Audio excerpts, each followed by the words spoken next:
దేవుని యొక్క మహిమాన్విత దీవెనను బట్టి నిన్నటి దినమున 7 గోత్రముల యొక్క పరిశుద్ధ వివరమును సంపూర్తి చేసుకుంటూ ప్రభు ఇచ్చిన కృపను బట్టి ప్రభువుకు మహిమ. ఆ రీతిగానే 8వ గోత్రములోనికి ప్రవేశించుటకు దేవుడిచ్చిన ఈ పరిపూర్ణ మూల్య సమయమును బట్టి ప్రభువుకి మహిమ కలుగును గాక. ఆమేన్. దేవుని వాక్యము ధ్యానం చేసుకుందాము. పరిశుద్ధ లేఖన భాగంలో నుండి ఆదికాండ గ్రంథము 30వ అధ్యాయము 10వ వచనం చదువుకుందాము. లేయా దాసి అయిన జిల్పా యాకోబును కుమారుని కనగా లేయా ఇది అదృష్టమే కదా అనుకుని అతనికి గాదు అని పేరు పెట్టెను. ఆమేన్. ప్రార్థన. దయగలిగిన మా దేవ, పరిశుద్ధ స్తోత్రాలు. నీ వాక్యము చేత మమ్మల్ని నడిచి నింపిన తండ్రి, ఈ ప్రశస్త సమయమున, ఈ పావన సమయమున మరి యొక్క పరిశుద్ధ లెక్కింపబడిన గోత్రములలో 7 గోత్రములను వివరించుకున్న మేము 8వ గోత్రము యగు తండ్రి, ఈ ప్రశస్త ఆశీర్వాద గోత్రమైన గాదును గురించి తండ్రి మేము ధ్యానించుకుంటుండగా నీ వాక్యము చేతము నింపండి. వారి యందు కలిగిన వివరములను, అనంత దీవెన భాగ్యమును మీరు మాకు కనపరిచి వేసి సదా నీ ఆత్మతో మమ్మల్ని బలపరిచి వాక్యమును మా హృదయములో భద్రపరచుమని మా మంచి బోధకుడై ఉన్న యేసు నామములు వేడుకొని ప్రార్థిస్తున్నాము తండ్రి. ఆమేన్. త్రిత్వ దేవుని యొక్క కృపా ఆశీర్వాద హస్తము దయగల దేవుడు చేరి వచ్చిన మనందరకు అనుగ్రహించును గాక. దేవుని యందు ప్రియబిడ్డలారా, పరిశుద్ధ వచనమును మనము మరొకసారి చదువుకున్నట్లయితే లేయా దాసి అయిన జిల్పా యాకోబునకు కుమారునిని కనగా లేయా ఇది అదృష్టమే కదా అనుకొని అతనికి గాదు అని పేరు పెట్టెను. దేవుని యందు ప్రియబిడ్డలారా, నిన్నటి దినమున నఫ్తాలి గోత్రమును గురించి మనము ధ్యానించుకున్నప్పుడు భక్తుడైనటువంటి మోషే గారు, తండ్రి అయిన యాకోబు, దేవదేవుడు సైతము వారి యందు కొన్ని దీవెనలను, వారి జీవితమునకు కావలసినటువంటి కొన్ని హెచ్చరికలను ప్రభు వాక్యంలో తెలియజేశారు. దేవుని యొక్క ఏర్పాటు మనము గమనించుకున్నట్లయితే నిన్నటి దినమున జన్మించిన తెలుసుకున్న నఫ్తాలియు దాసి కుమారుడే. ఈ దినము ధ్యానించుకున్న పోవు గాదు కూడా ఎవరై ఉన్నారు? దాసి కుమారుడే. అతడేమో జిల్పా బిల్హా యొక్క కుమారుడు, ఈమె జిల్పా యొక్క కుమారుడు. ఒకరేమో లేయా దాసి, మరొకరేమో రాహేలు దాసి.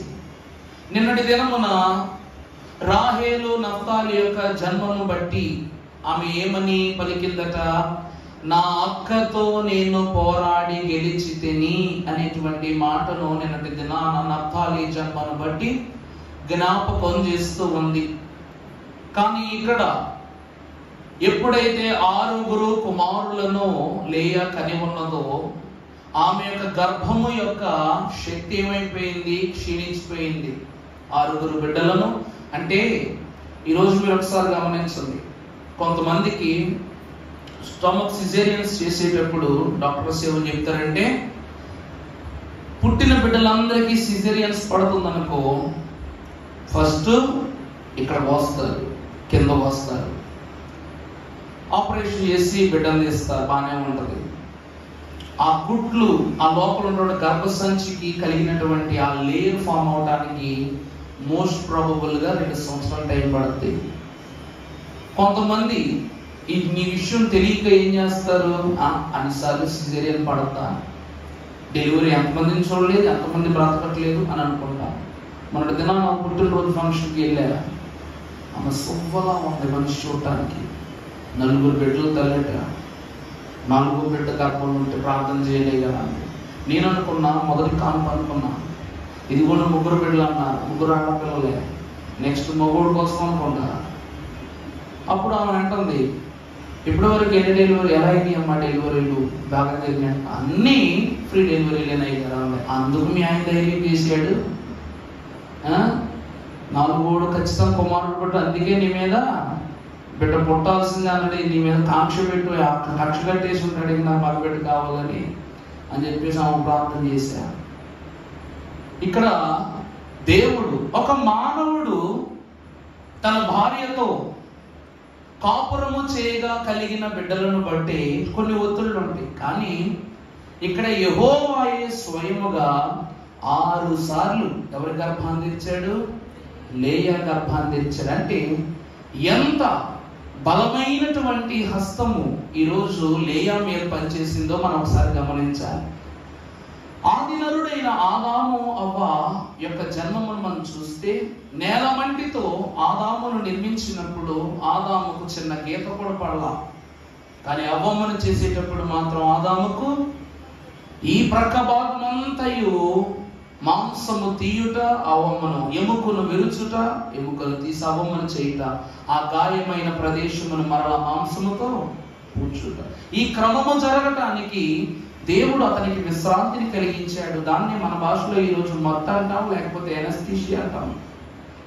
ఇలా ఒక్కసారి దేవదేవుడు తన యొక్క చేతి చాతుర్యతను ఆదాము మీద చూపించాడు.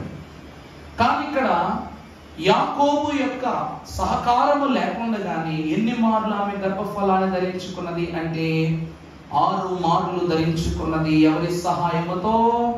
యెహోవా సహాయముతో. యెహోవా ఆయన కార్యమును, ఆయన అద్భుతమైనటువంటి దీవెనను ఆమె గర్భం మీద ఉంచి ఆమె గర్భమును తెరచి 6 బిడ్డలు చేశాడు. ఇక ఆమె గర్భానికి తట్టుకునే శక్తి ఎగిపోయింది. అందుకు ఆమె గర్భం ఏమైందట? ఏమైపోయింది చెప్పకండి? ఉడిగేను అనేటువంటి మాటను చూస్తారు. అంటే ఇక తట్టుకున్నటకు, ఇక గర్భమును బిడ్డలను ఈ లోకానికి అందించడానికి గల శక్తి ఆమెకి ఏమైపోయింది? ఆమె గర్భానికి నశించిపోయింది. ఆ తరువాత తన చెల్లెలైన రాహేలు దాసి కుమారుడు నా అక్క మీద పోరాడి గెలిచి తిని అంటూ ఉంది. ఆమె గెలవల, అక్క మీద పోరాడి ఎవరి ద్వారా అయితే గెలిచాడంతే అంటూ. తరువాత నఫ్తాలి తరువాత పుట్టినటువంటి గాదును మనము జ్ఞాపకం చేసుకున్నప్పుడు, గాదును గురించి తల్లి అయినటువంటి లేయా ఏమంటూ ఉన్నది అంటే, తన దాసి కుమారుని పట్టుకుని ఏమంటుందంటే అదృష్టము అంటూ ఉంది. దేవుని ప్రియబిడ్డలారా, ఇక్కడ దేవుని వాక్యాన్ని బట్టి మనము చూసినట్లయితే, మీ గతంలో ఒక మాట చెప్పాను, ఈ ప్రపంచంలో ఎవ్వరూ దాసి బిడ్డలను గొప్పవాళ్ళుగా ఉంచరు. అర్థమవుతుందా అండి? ఇప్పుడు మన ఇంట్లో పనిచేసే వాళ్ళే చూడండి, ఒక గృహం ఉందంట. నేను రీసెంట్ గా ఒక వీడియో చూసా. అందులో పనమ్మాయి వాళ్ళ ఇంట్లో పని చేస్తూ ఉంటది. వాళ్ళ పాప స్కూల్ సెలవు ఇస్తే ఇంట్లో పిల్లలు ఒక్క దాన్ని ఉంచుతాను తీసుకొస్తుంది. యజమాని తీసుకొస్తే ఆ పిల్లలు హోంవర్క్ రాసుకుంటుంది. అందులో ఒక యవనస్తులు ఆ ఇంట్లో యజమానురాలు కూతురు ఏమంటది అంటే, కింద కూర్చున్నావేమో పైన కూర్చోంటది. కూర్చుంటే వాడిన వాళ్ళ మామ అంటది, పనాల పిల్లలని మంచం మీద సోఫాల మీద కూర్చోబెట్టడం, వాళ్ళని ఎక్కడ ఉంచాలో అక్కడే ఉంచాలి. ఇప్పుడు దాసి కుమారుని ఎత్తుకున్న రాహేలు నా అక్క మీద నేను గెలిచాను అని ఆనందపడుతుంది. తర్వాత గెలిచాను అన్న ఆనందం ఎలా చూపించిందో తర్వాత నఫ్తాలి దగ్గర చేర్చుకున్నారా? చేర్చుకోవాలి. ఈనాడు లేయా కూడా అదృష్టము అంటూ ఉంది గాదును చూచి. ఎందుకంటే ప్రియులారా, దేవుని వాక్యం బట్టి చూస్తే గాదు అన్న మాటకు అదృష్టము అని లేయా చెప్తుంది కానీ యెహోవా చెప్పటంలా. ఇప్పుడు ఇక్కడ మనం చూస్తే దాసి అయినటువంటి జిల్పా యొక్క గర్భమును యెహోవా వలన తెరవబడిందా లేక యాకోబును బట్టి తెరవబడిందా? ఎవరిని బట్టి తెరవబడింది? యాకోబును బట్టే తెరవబడింది.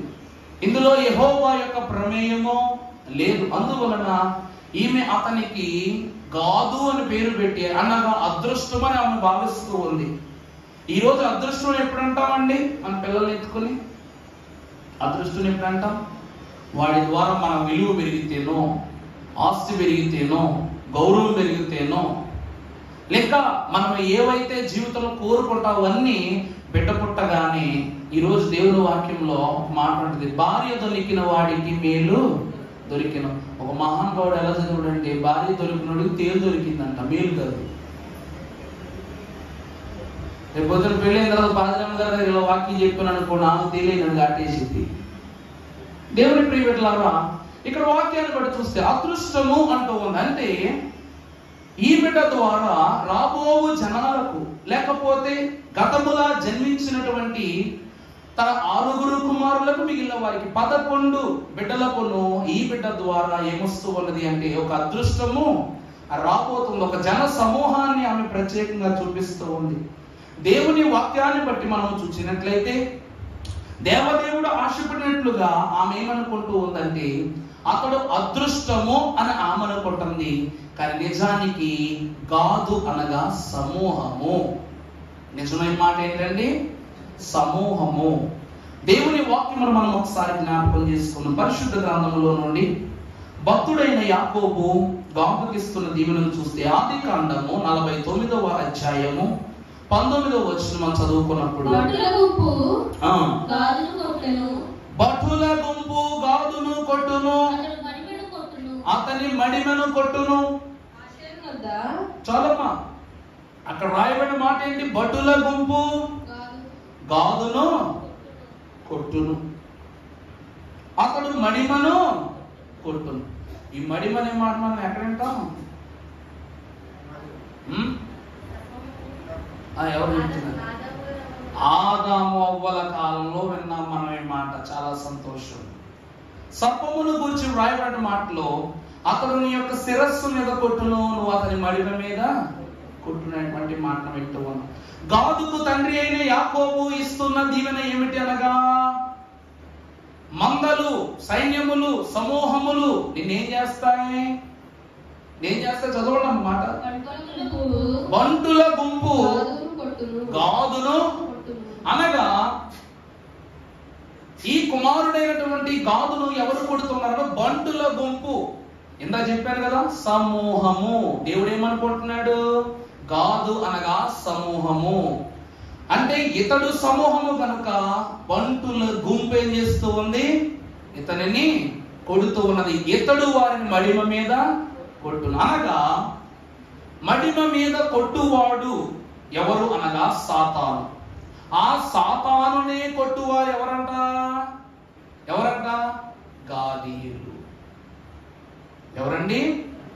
సాతాను నరులను అనగా ఆదాము యొక్క సంతానాన్ని కొడుతుంటే ఇక్కడ దేవుడు ఏమని యాకోబు ద్వారా పలికిస్తున్నారు అంటే వీరే మడిమ మీద కొట్టేవారుగా కనబడుతున్నారంట. అంటే సాతానునే కొట్టేవారుగా కనబడుతున్నారు. అటువంటి ఏ సమూహమునైనా సరే వీరు ఏం చేసేవారు కనబడుతున్నారనగా కొట్టేవారుగా కనబడుతున్నారు.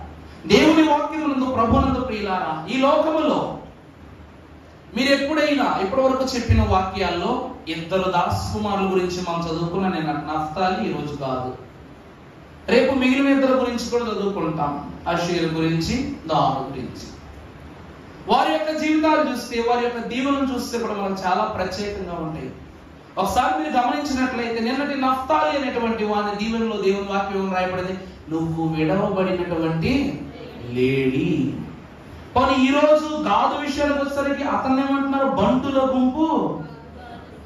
ఎవరిని కొట్టును? గాదును కొట్టును. తర్వాత దానుకి ఏమనగా నువ్వు సర్పముగా ఉండుట అనేటువంటి మాట. దానుని ఏమంటూ ఉన్నాడు? నువ్వు సర్పములా ఉండంటున్నాడు. తర్వాత అషేరు గోత్రానికి ఏమని ఇస్తూ ఉన్నాడంటే నీ దగ్గర సుమధురమైనటువంటి ఫలాలు ఉంటాయి, రాజులు నీ యొద్ద గల మధుర ఫలాలను భుజింతురు అనేటువంటి మాటను భక్తుడు తెలియజేస్తున్నాడు. దాసి కుమారులు 4 గురించి చూస్తే 4 దీవెనలు మిగిలిన కుమారుని దీవెనలా ఉన్నాయా? ఒకడు విడువబడిన వాడు, ఒకడు కొట్టబడిన వాడు, ఒకడు సర్పము వంటి వాడు, 4వ వాడు రాజు కింద వారికి ఆహారాలు అందించే పనివాడుగా కనపడుతున్నాడు. అంటే వాక్యాన్ని బట్టి యాకోబు దీవెనలు కూడా ఎలా ఇస్తున్నాడయ్యా అంటే దాసికి ఇవ్వాల్సిన బిడ్డల దీవెన దాసులకే, తర్వాత యజమానురాలుగా ఉన్న భార్యలకు ఇవ్వాల్సిన దీవెన యజమానురాలు బిడ్డలకి. ఈరోజు ఈ అలవాటు అనేటువంటిది ఎప్పుడో వచ్చింది కాదు, ఎప్పుడో వచ్చేసింది. ఇప్పుడు వచ్చింది కాదు కదా ఇవి. దేవుని ప్రియబిడ్డలారా, అటువంటి ఈ గాదును దేవుడు ఎంత ప్రత్యేకంగా తన పరలోకపు ఏర్పాటులో 12,000 మంది లెక్కింపబడిన వారి సంఖ్యలో ఉంచుటకు గల కారణం ఏమిటి అంటే, పరిశుద్ధ గ్రంథంలో మనం కొన్ని మాటలను జ్ఞాపకం చేసుకుందాము. సంఖ్యాకాండము 10వ అధ్యాయము 18వ వచనమును మనం ఒకసారి చూద్దాం. రూబేనీయుల పాలెము ధ్వజము వారి సేనల చొప్పున సాగెను. ఆ సైన్యమునకు షెదేయూరు కుమారుడైన ఎలీసీరు అధిపతి, షిమ్యోనీయుల గోత్రమునకు సురీషదాయి కుమారుడైన షెలూమియేలు అధిపతి, గాదీయుల గోత్ర సైన్యమునకు లేవీయుల కుమారుడైన ఎలియాసాపు అధిపతి. దేవుని ప్రియబిడ్డలారా, ఇక్కడ 2 గోత్రాలు మనకు కనబడుతూ ఉన్నాయి. మొదటి గోత్రము రూబేను గోత్రము, రెండవ గోత్రము షిమ్యోను గోత్రము. వీరిద్దరూ ఏమో యజమానురాలి బిడ్డలు. ఎవరు? లేయా సంతానం, పెద్ద కొడుకు చిన్న కొడుకు. మరి ఆఖరి వారెవరు? 3వ వారిగా చదివిన వారెవరు? గాదీయుల సైన్యముల గురించి. ఈ రోజు దేవుని ప్రియబిడ్డలారా, ఒక మాట చెప్తున్నా, ఒకరు మనల్ని విడిచిపెట్టినా మనం వాళ్ళని విడిచిపెట్టకుండా ఉన్నామనుకోండి, మన ప్రేమను వారిపైన వ్యక్తపరిచామనుకోండి, వాళ్ళు మనం ఖచ్చితంగా చిన్నచూపు చూడరు. ఈరోజు గాదునకు రూబేనీయులతోనూ షిమ్యోనీయులతోనూ స్నేహం కావాలి. ఎందుకో చెప్పనండి, ఇక్కడ గాదు అనగా సమూహము. గాదు అనే పేరుకి అర్థం ఏంటి? సమూహము. మరి రూబేన్ అంటే అర్థం ఏంటి? దేవునిని చూచుట. మరి షిమ్యోన్ అనగా దేవుడు వినుట. అంటే ఒక గోత్రమేమో దేవుని చూచే గోత్రంగాను, ఒక గోత్రమేమో దేవుని మాటలు వినే గోత్రంగాను కనబడుతుంది. మరి ఇక్కడ ఎవరంట? సమూహము. ఇతని దగ్గర బోళ్ళంత సైన్యం ఉంది, బోళ్ళంత జనం ఉంది, బోళ్ళన్ని చాలా మంది బిడ్డలు ఉన్నారు. మరి వీళ్ళందరూ దాసి బిడ్డలుగా ఉండటానికి, బ్రతకటానికి ఇష్టపడతారా? అందుకు గాని గాదు గోత్రికులైన వారు ఎవరితో స్నేహ భావంతో ఉండేవారంటే, దేవునిని చూచే గోత్రమైన రూబేనుతోనూ, దేవుని మాట వినే గోత్రమైనటువంటి షిమ్యోను గోత్రముతో వీరు ఏం చేసేవారు? స్నేహము చేసేవారు. దేవుని ప్రియబిడ్డలారా, దేవుని వాక్యం సెలవిస్తూ ఉంది, ఆయన మాటను ఆలకించి వాటిని గైకొన్నవాడు ధన్యుడు. అంతే కదండి, దేవుని వాక్యము చదువువాడు ధన్యుడు, వాటిని విని గైకొన్నవాడు. వాడు ఏ గోత్రం వాడైనా సరే, దేవా నాకు కనబడము, నాతో మాట్లాడు. ఈరోజు చూసారా, మాట్లాడే అనుభవములో కనబడే అనుభవములు 2 ఉన్నారు. అటువంటి వారు బైబిల్ మిషన్ వారు. అంటే మనలో రూబేను గోత్రము యొక్క తత్వము ఉన్నది, షిమియోను గోత్రము యొక్క తత్వము ఉన్నది. ఈ రోజు అయ్యగారు అన్నట్లు, యేసులో చేరని ఎందరో యుందురు తెలుసునా, యేసుని విషయాలు ఎరుగని మానవులు ఎచ్చటనుండరు తెలుసునా. అలాగే యేసులో చేరని ఎందరో యుందురు కూడా. బైబిల్ మిషన్ ఎందుకు స్థాపనము జరిగినది అంటే, యేసుని తెలియని వారు, చూడని వారు, వినని వారు, మాట్లాడని వారికి అనుభవము కలిగించుటకే ఈ లోకమున బైబిల్ మిషన్ స్థాపనము జరిగింది. అంటే ఈ రోజున చూడలేని వారికి దేవుని చూపిస్తుంది బైబిల్ మిషన్. ఓకే అంటారా కాదా? అవునా కాదండి? మాటలాడనటువంటి వారికి దేవునితో మాటలాడగలిగే అనుభవాన్ని కనపరుస్తూ ఉన్నది ఎవరు? బైబిల్ మిషన్ వారు. మరి ఈ అనుభవము మనకు దొరుకుతుంది అని ఎవరికైనా అనిపించిందంటే, వారు ఒక చోట ఉండగలరా? పరుగున వచ్చేస్తారు. తండ్రి ఇచ్చిన ఆశీర్వాదం అలాగే ఉంది, అలాగే మోషే ఇచ్చిన ఆశీర్వాదం అలాగే ఉంది. వారికి ఇవ్వబడిన స్వాస్థ్యాలు కూడా అలా ఉన్నాయి. కాబట్టి ఈ గాదీయులు ఏమయ్యారు అంటే, దాసి కుమారులు అనే మాట కాస్త పక్కన పెట్టి రూబేనీయులకు సహకారులుగా, షిమ్యోనీయులకు సహకారులుగా వారు నిలబడ్డారు. వారు ఏమి కోరుకున్నారు? వారి లక్షణాల్లో మొదటి లక్షణం ఏమిటంటే దేవుని చూచే లక్షణము, రెండవది దేవునితో మాట్లాడే లక్షణము. దేవుని వాక్యాన్ని బట్టి చూసినట్లయితే తండ్రి అయిన అబ్రహాము గారు దేవునితో మాట్లాడినటువంటి వారు. ఏమంటాడు అబ్రహాము గారు? బూడిదను ధూళిని అయ్యున్న నేను నేటి దినమున నీతో మాట్లాడుటకు నేను సాహసించాను, తెగించాను అనేటువంటి మాట కనబడుతుంది అక్కడ.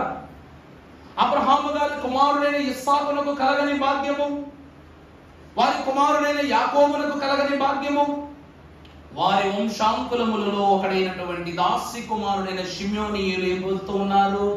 యెహోవాతో మాట్లాడగలిగే భాగ్యాన్ని పొందాలని ఆశపడుతున్నారు. పితరుల యొక్క స్వాస్థ్యమే బిడ్డల స్వాస్థ్యముగా భావిస్తూ ఉన్నారు. ఇక రెండవదిగా మనము చూసినప్పుడు వినేవారు కనబడుతూ ఉన్నారు.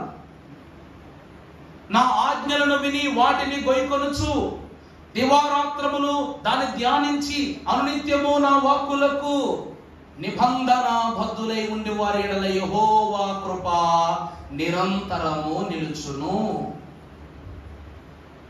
దేవుని మాటలు విని వాటిని గైకొనువాడు ధన్యుడు. ప్రకటన గ్రంథంలో ధన్యతలు ఉన్నాయా?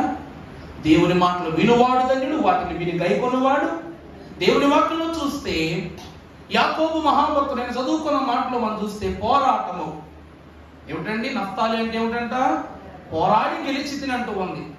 యాకోబు గారు గర్భములో అన్నతో పోరాడి, లోకములో పాపముతోను సాతానుతో శోధనలతో పోరాడి, ఆ తర్వాత మనము చూసినట్లయితే మహాగణుడును దేవదేవుని యొక్క దూతతో పోరాడి, దేవునితో పోరాడి ఇశ్రాయేలు అనే పేరును అలాగే తనకున్న దీవెనలను పోగొట్టుకోకుండా భద్రపరుచుకున్నాడు యాకోబు గారు. అంటే అతడు దేవుని మాటలను వినే తలంపులో బ్రతుకుతున్నాడు. అలాగనే మేము కూడా వినేవారంగా ఉండాలంటే వినేవాళ్ళు. ఈరోజు అంటారు కదా, మంచివాడితో స్నేహం చేస్తే మంచి, చెడ్డవాడితో స్నేహం చేస్తే చెడే. అలాగనే దేవుడిని చూచేవారితో స్నేహం చేస్తే మనము చూస్తాం. దేవదాసయ్య గారితో ఎవరైతే సహకరించారో, అయ్యగారితో ఎవరైతే తలంచారో, నడిచారో వాళ్ళందరికీ దేవుని యొక్క మహిమను చూపించారు అయ్యగారు. ఎవరైతే దైవజనుని యొక్క మాటకు చెవి యొక్క దేవుని మాట వినాలని ఆశపడ్డారు వారందరికీ ప్రభు ఈరోజు దర్శనాలు వినబడుతున్నారు లేదా? కొంతమంది దర్శనాలు చెబుతారు కానీ వినే వాక్కు చాలా తక్కువ. చాలా మందికి నాకు కనబడింది అయ్యగారు అంటాం, కానీ దేవుడు నాతో పలానా మాట చెప్పాడు అయ్యగారు నాకు ఒక్కరైనా చెప్తారని ఆశపడుతుంటాను నేను. ఎందుకంటే నాకు కూడా అటువంటి అనుభవం ఇంకా కలగలేదు కాబట్టి. ఇటు అనుభవం ఎవరు కలిగింది అంటే దైవజనులకు, ఆ కాలమునందు పరిశుద్ధులకు, ఆ తర్వాత కలవచర్ల దేవదాస్ గారికి, మా తాత గారికి, వీరికే. ఆ తర్వాత ఎంతమందికి కనబడిందో వినబడిందో నాకైతే తెలియదు. కానీ ఈ కాలమునందు వినే అనుభవం, ఎందుకంటే ఎవరైనా ఎక్కడైనా ఈరోజు మనం తెలుసుకోవాల్సిన వాక్యము ద్వారా మనం తెలుసుకోవాల్సినట్టు చూపు నిన్ను మోసం చేస్తుంది కానీ మాట నిన్ను మోసం చేయదు. ఒక ఊరిలోనట ఒక రాజు ఉన్నాడట. ఆ రాజు తన రాజ్యము వారు తన ఎన్నో గొప్ప గొప్ప పనులు చేసి తన రాజ్యంలో ఉన్న వాళ్ళందరినీ ఏం చేస్తున్నాడు? జాగ్రత్త పరుచుకుంటున్నాడు. వారికి కావలసిన ఏర్పాట్లు చేస్తూ ఏ కష్టం రాకుండా చూసుకుంటున్నాడు. చూసుకుంటే ఒకవేళ నేను నా బిడ్డలు ఎంత బాగా చూసుకుంటున్నానే, వీళ్ళు కూడా ఎవరైనా కష్టం అని వస్తే వాళ్ళు జాగ్రత్తగా చూసుకుంటారా చూసుకోరా అని అతను తెలుసుకోవాలని. అంటే రాజుగా నేను మంచిగా చూసుకుంటున్నా, మరి నేను నా బిడ్డల కష్టం తెలిసి చూసుకున్నట్టే ఎవరైనా కష్టంతో వస్తే వాళ్ళు కూడా ఒక ముద్ద పెడతారా, ఆశ్రయిస్తారని తెలుసుకుందామని ఒక ముసుగు వేసుకుని వేషం మార్చుకుని వచ్చాడండి రాజు. రాజు ఏం చేశాడండి? ఒక వేషం మార్చుకుని ఎవరో గుర్తుపట్టని వ్యక్తిగా వేషధారణ చేసుకుని వచ్చి ఒక ఇంటి గుమ్మం దగ్గర పండుకున్నాడంట. పండుకుంటే దీపం మార్పడానికి వచ్చినటువంటి ఆ ఇంటి యజమానురాలు చూసి, బాబు ఎవరు బాబు నువ్వు అని అంటే, నేను చాలా దూరం ఇచ్చారండి, నేను ఈ రాత్రి ఎక్కడ పడుకోవాలి తెలియక మీ గుమ్మం మీద పడుకున్నాను, మీరు ఏమి అనుకోకపోతే ఈ గుమ్మం మీద పడుకుంటాను అని చెప్పేసానంటే, అప్పుడు అనుకున్నాడంట, ఇదేంటి బాబు గుమ్మంలో పడుకుంటావు, లోపలికి వచ్చి మీకు ఒక స్థలం ఇస్తాం, ఒక దుప్పటి ఇస్తాం, ఏదైనా ఒక పక్క పడుకుందరు రెండు అని అంటదేమని అనుకున్నాడు. కానీ లేదు లేదు, ఇక్కడ గుమ్మంలో పండుకోవడానికి వీల్లేదు, మీరు వెళ్ళిపోండి అందంట. ఆమె లేచి వేరే గుమ్మం ఎక్కాడు. ప్రతి గుమ్మం ఎక్కుతూనే ఉన్నాడు. ఏమైంది? ఆఖరికి ఏమైంది? ప్రతి గుమ్మము వెళ్ళిపోమంది. అప్పుడు నిరాశ్రయపరుడుగా ఉన్నటువంటి వ్యక్తి నడుస్తున్నప్పుడు ఒక చిన్నది ఒక కాకడ పట్టుకుని పరిగెట్టుకొస్తుందండి వెనకాల. పరిగెట్టుకుని వచ్చి, రాజా రాజా రాజా, ఈ దినము నీవు మా గృహమున విశ్రాంతి తీసుకో అని అడిగిందట. అప్పుడు అన్నప్పుడు అక్కడ ఉన్న వాళ్ళందరూ, ఏం రాజుగారు వచ్చారని టపటపమని డోర్లు తీసేసారంట. బిడ్డలిచ్చిన నరుపుకి అందరూ తలుపులు తీసేసారంట. రాజు వస్తే విశ్రాంతి ఎవరికైనా? వాళ్ళ బెడ్రూమ్ కూడా త్యాగం చేసేస్తారు, వాళ్ళు భయపడుకుంటారు ఆ రోజు. ఎవరు బాబు నిజంగా రాజుగారు వచ్చాడు ఏంటంటే తప్ప మన తలుపులు తీసేస్తే ఒక బికారి వాని వల్ల కనపడ్డాడు. ఇతను కనబడగా నేను ఈ పిచ్చి పిల్ల ఎవరిని చూసి ఎవరు అనుకుంటుంది ఏంటి అని చెప్పేసి అనగా నేను అందరూ తలుపులు వేసుకుంటారంటే అప్పుడు అమ్మ ఎవరిని చూసి ఎవరు అనుకుంటున్నానంటే మిమ్మల్ని, మీరు మా రాజు, ఈరోజు మీరు మా ఇంట్లోనే విశ్రాంతి తీసుకున్నా కానీ నేను రాజు నన్ను ఎలా గుర్తుపెట్టావంటే నువ్వు నీ రూపాన్ని మార్చేసావు, నీ ఆలోచన బట్టి నీ వస్త్రధారణ మార్చేసావు, కానీ నీ గొంతు మాత్రం నువ్వు మార్చలా. ఈరోజు గొర్రెలైనటువంటి వాటిని ఎక్కడైనా కాస్త జాగ్రత్తగా గమనించండి. యజమానుడు ఎక్కడో ఉంటాడు, తను ఒక శబ్దం చేస్తాడు, ఆ శబ్దం చేయగానే ఆ శబ్దానికి అవన్నీ తిరిగిపోతాయి. మార్గము దగ్గర నుండి వెళ్లే వరకు, ఈరోజు రోడ్డు మీద మనం బస్సు మీద వెళ్తూ ఉంటే అతను చేసే సైగకు ఏ పక్కకు జరగాలంటే తెలిసిపోద్ది. ఒక బస్సు వస్తూ ఉందంటే రైట్కి వెళ్ళాలి లెఫ్ట్కి వెళ్ళాలన్నది ఒక సంకేతంతో అతడు జాగ్రత్త చెప్పేస్తాడు. కర్రతో మాక్సిమం గొర్రెలను కొట్టరు, చాలా తక్కువ కొట్టడం, అంతకని మాట వినకపోతే కానీ.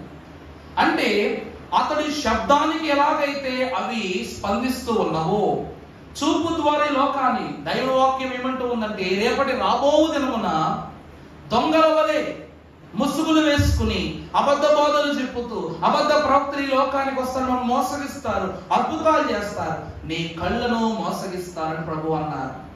ఒకవేళ చూపు ద్వారా నేను మోసపోతే ఎంతటి వాడినైనా దీని ద్వారా మోసగించలేం. ఈరోజు మీకు ఉదాహరణగా ఉండే మాట, గర్భంలో ఉన్న పిల్లడు నాన్న అనగానే తన్నాడు అంట తల్లి. ఇదిగో డాడీ మాట్లాడుతారు అనగానే ఆయన మాటని బిడ్డ వింటాడు. బయటకు వచ్చిన తర్వాత ఆ ప్యూర్ బాండింగ్ ఎలా ఉంటుందో తెలుసా? తండ్రికి తల్లికి వాడు విధేయుడిగా ఉంటాడు. కారణం ఏంటి? చుట్టాలు చాక్లెట్ ఇస్తే చాక్లెట్ తినేంత వరకునే ప్రేమ చూపిస్తాడు. పెద్ద చాక్లెట్ అయితే దాకా నువ్వు ఇచ్చి చాక్లెట్ పెట్టాడు ప్రేమలో ఎంత కూడా ఉంటుంది. కానీ తల్లిదండ్రుల దగ్గర దెబ్బ కొట్టినా వారి ఒడిలోని, తిట్టినా వారి ఒడిలోని, కౌగిలించుకున్నా వారి ఒడిలో, ఏమి ఇవ్వకపోయినా వారి ఒడిలో. కారణం ఏమిటంటే తండ్రి స్వరము తల్లి స్వరము బిడ్డకు ధైర్యమై ఉన్నది. అలాగే దేవుని స్వరాన్ని వినుటకు గాను షిమియోను గోత్రము వారితో సహకరించారు కాదు. మొదటి దేవునిగా చూచేవారు గాను దేవుని స్వరాన్ని వినేవారు గాను మీరు ఒక గొప్ప లక్షణాన్ని దేవుళ్ళు సంపాదించుకున్నారు. ఒక అద్భుతమైనటువంటి మాట పరిశుద్ధ గ్రంథంలో మనం చూద్దాం. పరిశుద్ధ గ్రంథంలో నుండి ఆదికాండం 49వ అధ్యాయం 19వ వచనం.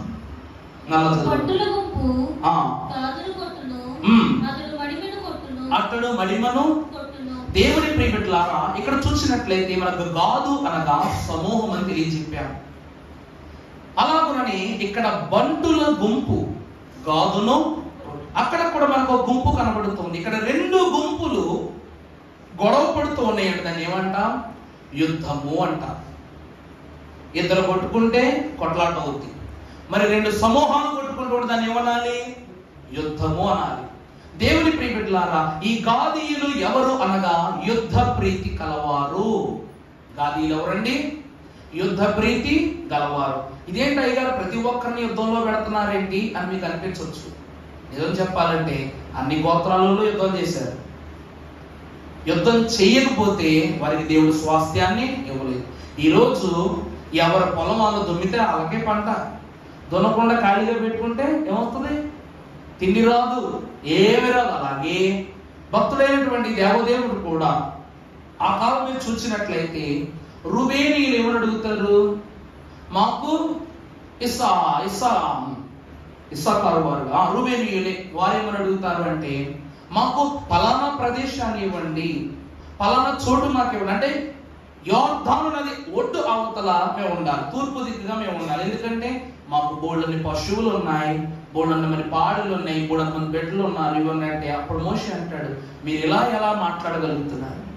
నీ అన్నదమ్ములైనటువంటి వారు అందులో నువ్వు పెద్దవాడవు, నీ సహోదరులు యుద్ధములకు సిద్ధపడి వెళుతూ ఉంటే ఆపద్దనమును వారిని విడిచిపెట్టి నువ్వు సహవాస దీవెనను పోగొట్టుకుంటూ దేవుని ఆశీర్వాదం పోగొట్టుకుంటూ భయపడి పిరికి వనముల యోధాన్ని యువతలు బతుకుతావా అన్నగాని నేను మీకు తెలియజేస్తున్న మాట, దేవుడి వాక్యమును బట్టి ఆయన చెప్పిన స్థలమును మీరు ఏకీభవిస్తే మీకు అద్భుతమైన స్వాస్థ్యాన్ని దేవుడు ఇస్తాడన్నప్పుడు చెప్తే రూబేనీయులు కదిలి వెళ్ళారు. ఎక్కడికి వెళ్ళారండి? తూర్పు యోర్దాను దగ్గర వారు అడిగిన స్థలం ఇస్తానన్నాడు, దేవుడు ఇచ్చాడు. దేవుని ప్రియబిడ్డలారా, అలాగే ఈ గాదీయులు ఎవరు అనగా యుద్ధ ప్రీతి కలవారు. పరిశుద్ధ గ్రంథం మనం చూసినట్లయితే మొదటి దినవృత్తాంతముల గ్రంథము 12వ అధ్యాయము 8వ వచనము. మరియు పరాక్రమశాలులు కొందరు అరణ్యమునందు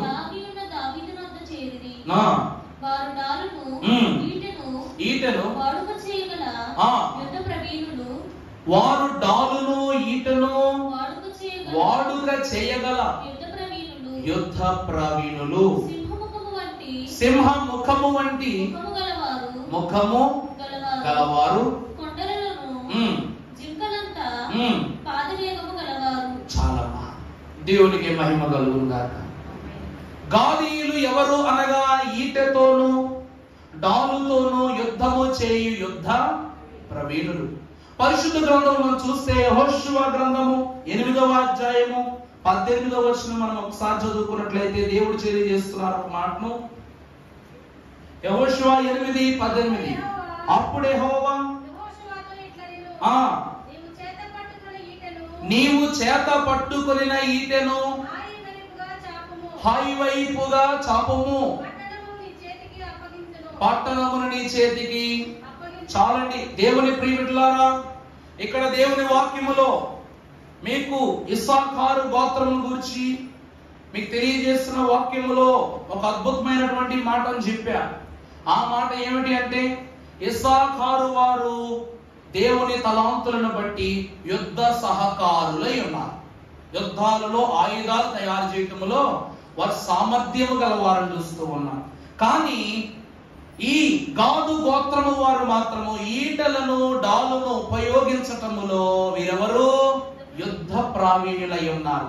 ఇక్కడ యెహోషువ కాలములో ఎరికో పట్టణము మీద జయము సంపాదించుకున్న తరువాత ఆకాను చేసినటువంటి దొంగతనము వల్ల అతడు దేవుడు వద్దన్న స్థలము నుండి తీసుకువచ్చినటువంటి బంగారము ఆభరణములు రంగుల చొక్కాయి ద్వారా అతి చిన్న పట్టణమైన హాయి మీదకు దండెత్తినప్పుడు ఏమి జరిగినది అంటే విపరీతమైనటువంటి సైనిక నష్టం కలిగింది వీరికి.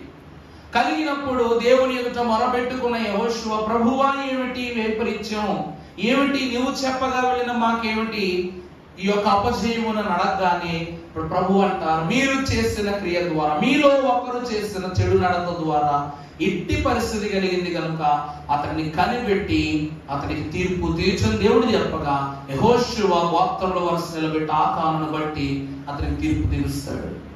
ఆ తరువాత మరలా దేవుడు ఏమంటూ ఉన్నాడు, నీవు నీ ఈటెను హాయి వైపుగా చూపగా నేను నీకేమిస్తాను, జయమును ఇస్తానని ప్రభు అంటున్నా. ఈట దేనికి సూచన అనగా వెళ్ళే దిక్కు. ఈరోజు బాణము కంట బలమైనది ఏంటంటే ఈటే. మనిషి యొక్క భుజవేగాన్ని, చేతి యొక్క నైపుణ్యతని, దానిలో ఉన్నటువంటి చురుకుదనాన్ని ఏం చేస్తుంది, మెరుపు వేగముతో దూసుకుని వెళుతూ ఉన్నట్లుగా మనం చూస్తూ ఉన్నాం.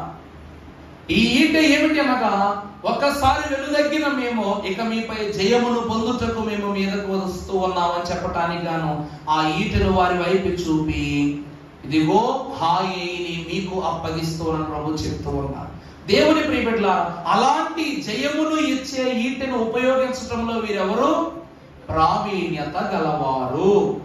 ఇక మనము చూసినట్లయితే ఎఫెసీయులకు రాసిన పత్రిక 6వ అధ్యాయము 16వ వచనం మనం చూసినప్పుడు ఒక అద్భుతమైన మాట చూస్తాం. ఇవన్నీ కాక విశ్వాసమును డాలును పట్టుకుని దానితో మీరు దుష్టుని అగ్ని బాణములు అన్నింటినీ ఆర్పుటకు మీరేమగుదురు, శక్తిమంతులు. దేవుని ప్రియబిడ్డలారా, ఇక్కడ ఒకటి జయమిచ్చే ఈటను ఉపయోగించటంలో ప్రావీణ్యత, రెండవది శత్రువు యొక్క అగ్ని బాణాలు. దైవజనుడు దేవదాసయ్య గారు అన్నారు, శోధనలు నగల చుట్టి వచ్చిన సాతాను అంబులెన్ని తగిలినా, శోధనలు మనల చుట్టి వచ్చిన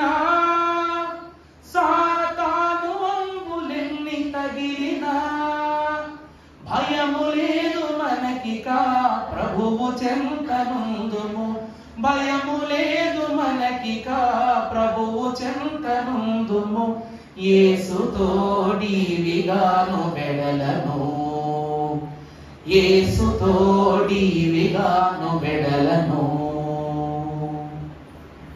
సాతాను అంబులెన్ని తగిలినా, అంటే శత్రువు మన మీదకు వేయు అగ్ని బాణములు ఎన్ని వచ్చినను చెదరక మన శరీరము మీద చిన్ని ఘాటు కూడా పడకుండగా కాచేది ఏమిటి అనగా విశ్వాసమును డాలు. ఇవి దేవుడిచ్చిన యుద్ధోపకరణాలు. ఈ విశ్వాసమును డాలును ఉపయోగించటములో వీరు ఎవరు అనగా యుద్ధ ప్రావీణ్యులై ఉన్నారు.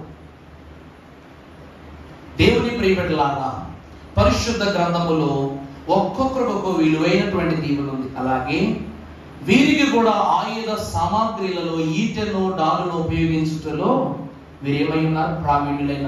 అంతేకాక మరి వారి తర్వాత ఏమంటున్నారు చదువమ్మా. అది కాదమ్మా, మొదటి దినవృత్తాంతం 12:8. మరియు గాదీయులలో పరాక్రమశాలులు కొందరు అరణ్యమందు దాగి ఉన్న దావీదు వద్ద చేరి వీరు డాలును ఈటెను వాడుక చేయగల యుద్ధ ప్రవీణ్యులు, సింహముఖము వంటి ముఖము చాలా. మూడవది ఏమిటి అంట, వీరెవరు? సింహ ముఖము గల వారు. పరిశుద్ధ గ్రంథంలో చూసినట్లయితే భక్తులైనటువంటి దావీదు కీర్తనల గ్రంథము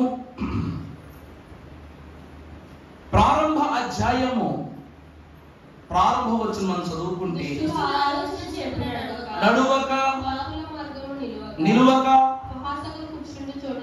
కూర్చుండక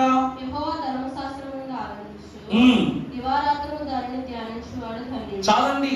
అంటే దుష్టుల ఆలోచన చొప్పున నడువని వారుగా, పాపుల మార్గమున నిలువని వారుగా, అపహాసకులు కూర్చుండు చోట కూర్చుండని వారుగా యెహోవా ధర్మశాస్త్రమును వీరు ఏం చేస్తూ ఉన్నారు, దివారాత్రము ధ్యానిస్తూ ఉన్నారు. అటువంటి వారు గర్జించు సింహమును ఎదిరించు క్రోధమ సింహము యొక్క ప్రభువైన దేవుని పోలిన వారే. అటువంటి వారిని గురించి సామెతల గ్రంథంలో 28వ అధ్యాయం ప్రారంభంలో ప్రభు తెలియజేస్తున్నారు ఒక అద్భుతమైన మాట. ఎవడు, సామెతల గ్రంథం 28:1, ఎవడును తరమకుండానే దుష్టుడు పారిపోవును. చాలండి. ఎవడును పారిపోకుండా అనగా తరమకుండానే వారు ఏం చేస్తారు? ఈరోజు మన ఊళ్ళో సింహం వచ్చిందని ఫస్ట్ మనం చేసే పని ఏంటి? ఏం చేస్తాం? అది మనం చంపుతుందో లేదో విషయం తర్వాత, దాన్ని చూడగానే పరుగిక. నా సైజన్లో కూడాను హుస్సేన్ బోల్ట్ లో పరిగెడతారు. 100 మీటర్స్ పాపం ఎంత ఎంతో పరిగెట్టినా తెలియదు, కానీ మనం మాత్రం ఒలింపిక్ మెడల్స్ అన్ని సంస్కృతి వదిలేసేయచ్చు. కారణం ఏంటంటే భయం. భయంలో ఒక మనిషి యొక్క శరీరంలో ఉన్న కణాలు నిమిషానికి, ఒక రోజు చేయవలసిన పనికి ఎంత కష్టం, ఎంత బలాన్ని దేవుడిస్తాడో భయంలో సగం రోజులో చేసేస్తామంట. పూర్తి రోజు కావాల్సిన బలం అంతటిని సగంలో వాడేస్తాం. అంటే ఈ పిడికిలితో గోడని గుద్దటానికి ఒక బలాన్ని ఎంచుకుంటాం. రోజంతా ఈ పిడికిలితో గుద్దటానికి మనం ఒక సమయాన్ని, అది ఒకేసారి చేస్తే అర్థమైందా అండి? సింహము కుక్కను చూస్తేనే 6 అడుగులు కూడా ఎక్కేస్తాం. మనం కొన్నిసార్లు అంటాం, అరే బా కుక్కను చూసానో, కుక్క పరిగెత్తించిందా 6 అడుగులు కూడా ఎక్కేస్తాను రా, ఎలా ఎక్కేసానో నాకెత్తి. అంటే భయము ద్వారా మనకి ఏం కలుగుతుంది? ఏం కలుగుతుంది? బలం కలుగుతుంది. దేవుని వాక్యాన్ని బట్టి చూస్తే కుక్కను బట్టి భయంతో బలం వచ్చింది. సింహం అయితే ఏం రాదు. కుక్క కాబట్టి గోడ ఎక్కువ. సింహం అనుకో గోడకి ఇలా ఉండిపోతాం అంతే. ఇంకా అది 4 అడుగులు గోడ అయినా సరే ఇలా ఉండిపోతాం. ఏం చేస్తాం? ఇలా ఉండిపోయి అది వచ్చి నిలబడగా నేను దాన్ని బతిమలాడాలో తెలియదు, బాధపడాలో తెలియదు. ఆ బాధ అంతా అయిపోద్ది. అంటే గాదీయులు ఎలా ఉన్నారు అనగా సింహముఖమును పోలిన వారై ఉన్నారు. ఎందుకు అనగా వారు నీతిమంతులు. వారెవరండి? నీతిమంతులు. అసలు నీతి అంటే ఏంటి? మన యేసుక్రీస్తు ప్రభు వారు కోదమ సింహం, సూర్యుడైనట్టి యేసు శుభగుణములు అద్దును. ఆయన ఎవరు? నీతి సూర్యుడు తెలియజేయబడుతూ వాక్యములు. మరి ప్రభు అయిన యేసుక్రీస్తు ప్రభు మనతో ప్రేమగా ఉన్నారు కాబట్టి పక్కన ఉన్నాం, కానీ ఆయనే కోపముతోను ఆయనే రోషముగాను ఏలియాలాగానే పనిచేస్తారని ఏంటి పరిస్థితి మనది? ఎవరి దగ్గరికి వెళ్తామా? కొండ మీద ఆయన ఉంటే కొండ కింద మనం ఉండాలి, మేఘం మీద ఆయన ఉంటే మేఘం కింద మనం ఉండాలి. కానీ ప్రభువు ఆయన సింహములా కాక సింహములు ధరించేర్చుకుని గొర్రె పిల్లలా మనల్ని ఆహ్వానించుకున్నారు కాబట్టి ఈ రోజు ఎంత ప్రేమ. కానీ అపవాదం ఏమంటాడు? ఆయన ఛాయలకు కూడా రావటానికి భయపడతాడు. అందుకే సాతానా వెనకకు పో, ప్రభు ముఖం మీద మాట్లాడే సత్తా సాధారణ లేదు. ఈ యొక్క గాదీయులు దేవుని చూసిన వారు, దేవుని మాట్లాడిన వారు ఉన్నారు కాబట్టి దేవుని కాంతంతా ఎవరి మీదకి వచ్చేసింది? వీరి మీదకి వచ్చేసింది. దేవుని పౌరుషం అంతా వీరి మీదకి వచ్చేసింది కాబట్టి వీరు ఎలా కనబడుతున్నారంట? సింహముఖముతో కనబడుతున్నారట. అలాగనే తర్వాత ఏంటమ్మా? కొండలలో నుండు జింకలంతా పాదవేగము. మనం చదువుకుంటాం చిరుత వేగం అంటాం, కానీ వేగము దేనిది అనగా జింకది. దేవుని ప్రియబిడ్డలారా, వీరి వేగము పారిపోవటానికి కాదు, యుద్ధములో సింహము వలె ముందుకు దూకేడు వారు అలాగునని జింక వలె యుద్ధములో వేగముగా దాడి చేయవారు. ఈరోజు ఈట ఎంత వేగముగా విసరబడితే అది శరీరాన్ని 2 ముక్కలుగా చీల్చేస్తుందో, వీరు యుద్ధములోకి దిగితే కూడా అంతే. వీరు ఎవరు అనగా యుద్ధ ప్రావీణ్యత గలవారు. దేవుని కొరకు ఎంతటి సామర్థ్యాన్నైనా దేవుని సన్నిధిలో కనపరుచుకున్న సమర్థులు వీరై ఉన్నారని ప్రభు పెట్టి తెలియజేస్తున్నారు. ఇక తర్వాత మనం చూసినట్లయితే పరిశుద్ధ గ్రంథములను హబక్కూకు గ్రంథము 3వ అధ్యాయము 19వ వచనం మనం ఒకసారి చదువుకున్నట్లయితే, హబక్కూకు గ్రంథము 3:10 చదువుమా. ఆయన నా కాళ్ళను దేవుని ప్రియబిడ్డలారా, వీరికి ఉన్న మరొక దీవెన ఏమిటంట? దేవుడు వీరి కాళ్ళను ఎలా చేశారు? లేడి కాళ్ళ వలె చేశారు. ఈరోజు మనము చూసినట్లయితే ప్రియులారా, లేళ్లను ముట్టుకుంటే ఏమవుద్ది? లేళ్లను ఏమైనా చేస్తే ఏం చేస్తారు? ప్రైమ్ మినిస్టర్ కూడా బెయిల్ ఇవ్వడానికి కుదరదు. ఎందుకంటే చిరుతలను పులులను వాటిని చంపేస్తున్న కానీ లేడి జోలుకు వెళితే, ఇన్ కేసు ఇంకా బాగా చెప్పాలంటే లేడి జోలుకు వెళ్ళే పులులు కూడా కొంతమంది చంపేస్తారు. ఫారెస్ట్ వాళ్ళు ఏం చేస్తారు? లేడీని చంపడానికి వెళ్ళే పులినైనా తోడేళ్ళనైనా వాళ్ళు గన్నులతో షూట్ చేసి చంపుతారు.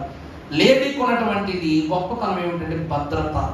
దేవుడు మన కాళ్ళను ఎలా చేస్తానంటున్నాడు? లేడీ కాళ్ళ వలె. అంటే గాదీయుల యొక్క కాళ్ళు వెనుకకు తగ్గుటకును ముందుకు తగ్గుటకును ముందుకు ఎదుగుటకును పరిగెత్తుటకును ఎలా ఉన్నవి? ఏకరీతిగా ఉన్నట్లుగా మనం కనబడుతూ ఉంది. ప్రభునందు దేవుని ప్రియబిడ్డలారా, మీకు మరొక మాటను చూపిస్తాను. ద్వితీయోపదేశకాండం 33వ అధ్యాయము 20వ వచనం 21వ వచనం. అమ్మా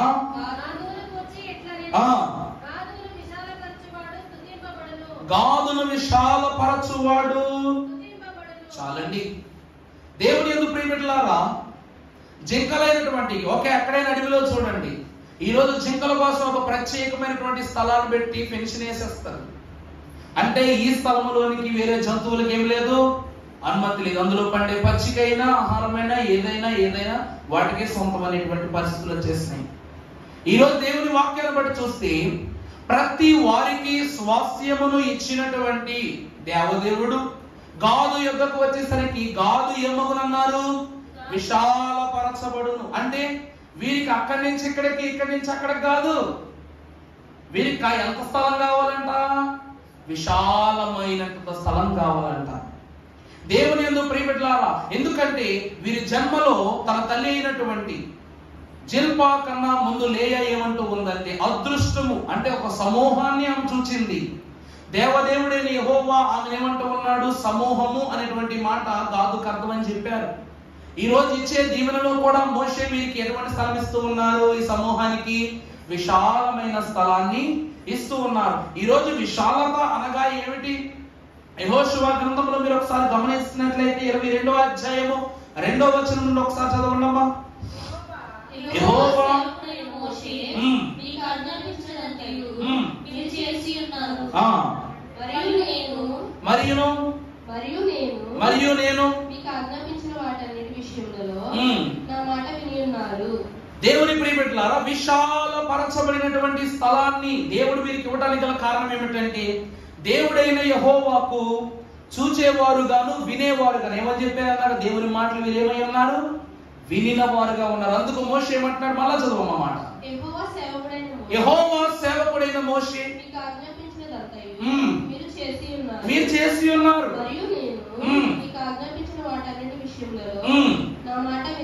నా మాటను విని ఉన్నారు. బహుజనముల నుండి నేటి వరకు మీరు మీ సహోదరులను విడువక మీ దేవుడైన యెహోవా ఆజ్ఞను అనుసరించి నడిచి ఉన్నారు.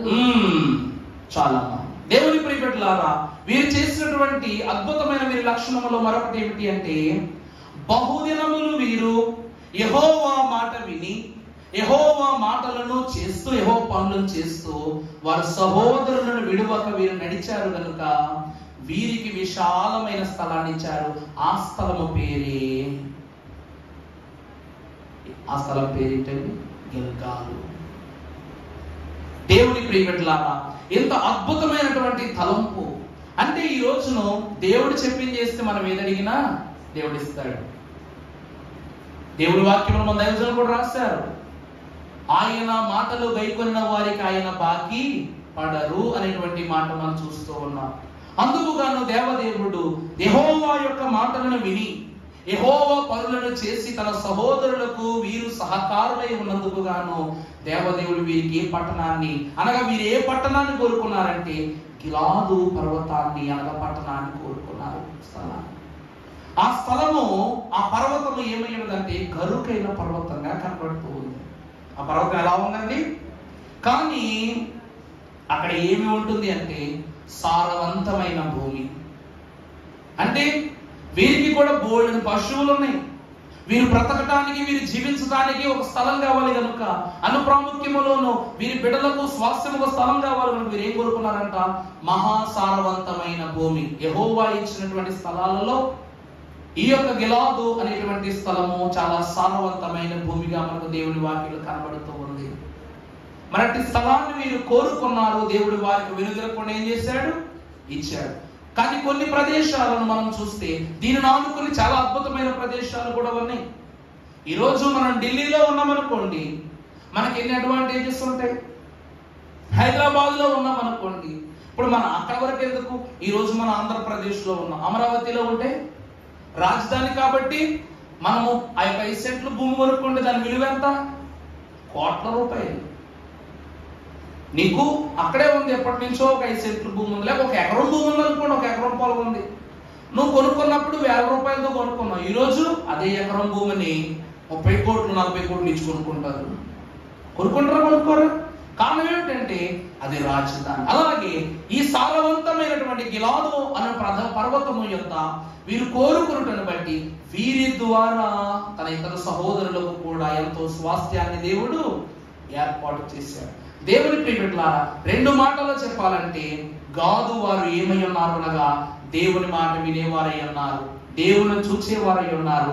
దేవుడే వీరికి యుద్ధం నేర్పించాడు. ఇంకొక మాట ఏంటంటే, అంటే ముందుకు దూసుకుని వెళ్ళగలిగే లేడి కాళ్లను, జింక కాళ్లను దేవుడు వెలికించాడు. వీరిని చూసి ఎవరైనా వెనుతిరగగలిగే సింహ ముఖమును దేవుడు వీరికి ఇచ్చారు. ఈటతో ఎవరైనా వీరి మీద యుద్ధం చేయగలరా? ఎవ్వరు యుద్ధం చేయలేరు. అంత యుద్ధము చేయగలిగే ప్రావీణ్యతనిచ్చారు. ఇక 4వదిగా చూస్తే ఎంతటి ఒత్తిడి వీరి మీదకి వచ్చినా తట్టుకొనగలిగే విశ్వాసమున డాలులను ప్రభు వీరికి నైపుణ్యం ఉపయోగించడం ఇచ్చారు. దీనంతటికి మించి సహోదరులందరికీ దేవుని మాట చొప్పున సహకారులై పనిచేసినప్పుడు గాను వీరడిగిన సారవంతమైన గిలాదు పర్వతము యొక్క స్వాస్థ్యాన్ని దేవుడు వీరికి ఇచ్చారు. ఎంత మాత్రమే కాక ప్రకటన గ్రంథం 7వ అధ్యాయం 5వ వచనములో 12,000 మంది అనగా సంఖ్య చొప్పున దేవదేవుడు పరలోకములో కూడా వీరికి ఏమిస్తూ ఉన్నారు? 5వ వచనం అంతేమా 7, 5 ఇద్దరు షిమ్యోను యోదా గోత్రములో ముద్రింపబడిన వారు 12,000 మంది. రూబేను గోత్రములో 12,000 మంది. గాదు గోత్రములో 12,000 మంది. గాదు గోత్రములో 12,000 మంది. దేవుని ప్రియబిడ్డలారా, ఇలాగున వీరి జీవితంలో 5 ప్రాముఖ్యమైన మర్మాలు దేవుడు ఇచ్చాడు. తన తండ్రి అయిన ఇందాకేమని చెప్పా, దాసి బిడ్డలందరికీ దీవెన తక్కువే. షిమ్యోనేమో విడవబడిన లేడి, ఇతనేమో గుంపుల చేత తొక్కబడిన వాడు, పొడవబడిన వాడు, లేక యుద్ధములో శూన్యంగా శోధన పెట్టబడిన వాడని ఇతనికి. ఇక తర్వాత రాబోయేటువంటి వారికి కూడా ఒకరినేమో పాముతో పోల్చటం, కట్ల పామును కొలుస్తాడు కూడా మరి ప్రత్యేకంగా. ఎవరిని గురించి? దానును గురించి. దాను. ఆ తర్వాత కూడా భయంకరమైనటువంటి శోధన ఏమిటి అంటే, రాజులకు నువ్వు అద్భుతమైన ఫలాలను అందించదువు, వారు మధురమైనటువంటి మీ దాస్యత్వం వారు అనుభవిస్తారు. అంటే దాసులను ఈ లోకమున ఏ స్థానంలో చాలా స్థానం, కానీ దేవుడు మాత్రం ఎక్కడ ఉంచాడంట? ఉన్నత స్థానములోనే ఉంచాడు. ఈ దినమున దేవుని వాక్యమును బట్టి గాదు గోత్రమును యొక్క తలంపును మనం కలిగినట్లయితే ప్రతి 6 అన్నదమ్ములు నిజంగానే తల్లి అయిన లేయా అన్నట్లు అదృష్టమే. వీళ్ళు ఎవరండి? అదృష్టవంతులే. ఈ దినము నాకు ఏం కలిగింది? అదృష్టం కలిగింది. అందువలన ఇతనికి నేనేమని పేరు పెడుతున్నా? గాదని పేరు పెడుతున్నాను. నిజంగా వెళ్ళే లేకపోతే ప్రాముఖ్యంగా ఎక్కువ యుద్ధం చేసింది, ఎక్కువ కష్టపడింది ఎవరని చెప్తే వెళ్ళి. ఆ రీతిగా చూడాలి అంటే దేవుడే స్వయంగా చెప్తున్నారు మోషేతో ఏమని? వీరు తన సహోదరులైన వారిని విడవకుండగా వారితో శ్రమించి వారి ఆపద్దనముల యందు వారి శోధన కాలములందు సహకారులై ఉన్నారు కనుక వీరు అడిగిన స్వాస్థ్యమైనటువంటి గిల్గాల్ని ఇస్తూ ఉన్నాను. దేవుడు ఇచ్చాడు లేదా? చూశాడు. ఆ రీతిగా వీరికి దేవాలయుడు ఎన్నో ఆశీర్వాదాలు కనపరుస్తూ ఉన్నాడు. ప్రభునందు ప్రియులారా, దేవుని చూస్తే, దేవుని మాట్లాడితే మనము చూపించగలము, మాట్లాడగలము. వీరు చూచే వారితో ఉన్నారు. వీరు దాసి బిడ్డలే కానీ యజమానుల బిడ్డలతో బ్రతికారు. ఈరోజు మన ఫ్రెండ్ రిచ్ అనుకోండి, వాడితో తిరిగితే మనల్ని ఏమంటారు? రిచ్ అంటారు. లేదు మనకంటే కింద పడితే తిరిగామనుకోండి, సరిపోయారు బాబు ఇద్దరు అంటారు. అలాగనే యజమానుని అంతస్తు రాకపోయినా యజమానునికి కలిగిన దీవెనలను సైతం మేము పొందుకోవాలి. వారిలో బాగా సంపాదించుకుని మీరు ముందుకు వెళ్ళారు. దేవుని చూశారు, మాట్లాడుకున్నారు, దేవుడినే స్వయంగా అడిగారు. అద్భుతమైనటువంటి గిలాదు పర్వతం యొక్క సారాన్ని పొందుకున్నారు. చూచే అనుభవం, వినే అనుభవం కలిగారు. కాబట్టి 12,000 మంది గాదు వారు ఎక్కడికి వెళ్ళిపోయారు? పరలోకపు మహిమలోనికి ప్రవేశించడం ప్రభు సంఖ్యలో రాయబడినటువంటి మాట మనం చూస్తూ ఉన్నాం. అట్టి రీతిగా దేవదేవునితో మిషన్ వారము, ఈ అనుభవం తెలిసిన వారము, ఇటు అనుభవం నడుస్తున్న వారమైన మనం ఇంకా ఎన్నో అద్భుతమైనటువంటి దీవెనమైనటువంటి విషయాలను చూస్తూ దేవుడితో మాట్లాడగలిగే ధన్యత త్రిత్వ దేవుడు మనకు అనుగ్రహించును గాక. ఆమేన్.